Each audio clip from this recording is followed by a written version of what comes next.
తెలంగాణలో 3 దశల్లో జరిగిన సర్పంచ్ ఎన్నికలపై బీఆర్ఎస్ సంతృప్తి వ్యక్తం చేసింది. తమ పార్టీ క్యాడర్ చెక్కు చెదరలేదనేసి బీఆర్ఎస్ సంతృప్తి వ్యక్తం చేసింది. ప్రభుత్వ వైఫల్యాలపై మరింత దూకుడుగా వ్యవహరించాలనేసి నిర్ణయించింది.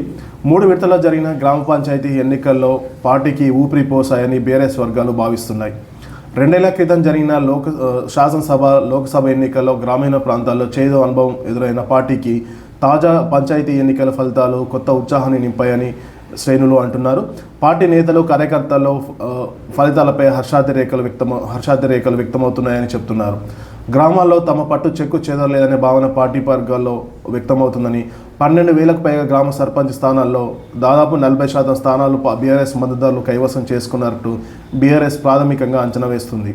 పంచాయతీ ఎన్నికల్లో కేడర్ చెక్కు చెదరలేదనేది పంచాయతీ ఎన్నికల్లో పార్టీ కేడర్ను సమన్వయం చేసుకుని పట్టుదలతో పనిచేయడం వల్లే అధికార కాంగ్రెస్ పార్టీకి గట్టి పోటీ ఇచ్చామనే అభిప్రాయం పార్టీలో వ్యక్తమవుతుంది. పార్టీ కార్యకర్తలు చూపిన తెగువ, పట్టుదల, కృషి, నాయకత్వ సమన్వయం వల్లనే ఇది సాధ్యమైందనే అభిప్రాయం వ్యక్తమవుతుంది. కాంగ్రెస్ పార్టీలో సమన్వయ లోపం, గ్రూపు తగాదాలు, పాలనా వైఫల్యం, పల్లెల్లో అభివృద్ధి కుంటపడడం కూడా తమకు కలిసి వచ్చాయని గులాబీ దళం విశ్లేషిస్తుంది.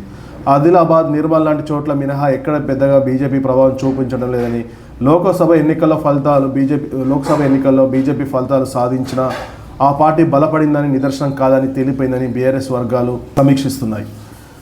పంచాయతీ ఎన్నికల ఫలితాలు ఇచ్చిన ఉత్సాహంతో పార్టీని సంస్థాగతంగా బలోపేతం చేయడంతో పాటు మండల శాఖ, మండల, జిల్లా పరిషత్, ఎంపీటీసీ, జెడ్పీటీసీ ఎన్నికల దిశగా సన్నద్ధం చేయాలని బీఆర్ఎస్ నిర్ణయించింది.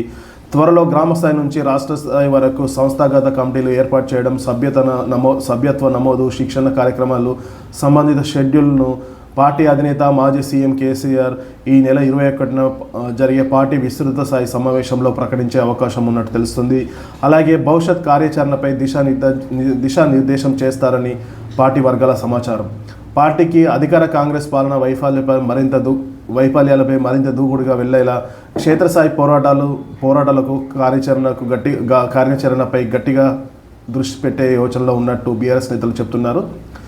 ఇదే సమయంలో గ్రామ పంచాయతీ ఎన్నికల్లో సాధించిన ఫలితాలను విశ్లేషించి నియోజకవర్గాల వారీగా పార్టీ బలహీనతలపైన పోస్ట్మార్టం చేయనున్నట్టు తెలుస్తుంది. అసెంబ్లీ, లోక్సభ ఎన్నికల తర్వాత ఇతర పార్టీలోకి నేతలు వలసలు, ఫిరాయింపుదారులతో బలహీనపడిన నియోజకవర్గాలపై ఫోకస్ పెట్టాలని బీఆర్ఎస్ భావిస్తుంది.